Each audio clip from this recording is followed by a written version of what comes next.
Inabangan ng mahigit 70,000 dumagsa sa Kaogma Grounds ang opening night ng Kaogma 2023.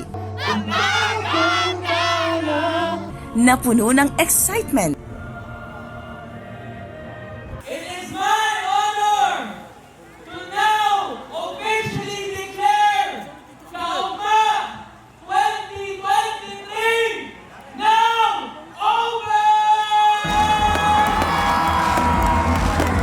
Dahil opisyal na nga binuksan ang hottest festival in the universe, Kaogma 2023.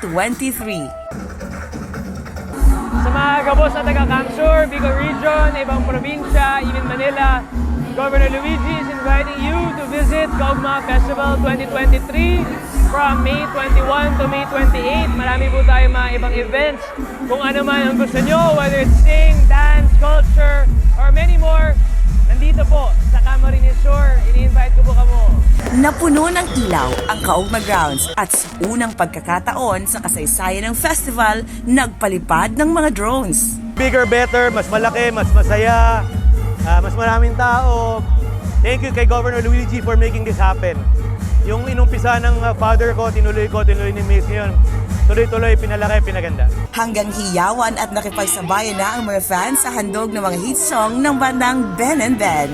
We appreciate their music kasi parang isa sila sa mga nag-establish ulit ng new type of OPM. Patikim pa lang ang opening night. Bukas ang Kaogma Grounds sa free rides, souvenir booth, may food stations at siguradong safe dahil may first aid stations at portalets. Sa loob ng isang linggo, ma-e-enjoy ang sari-saring aktibidad ng Kaogma. May di ba ano? CSN.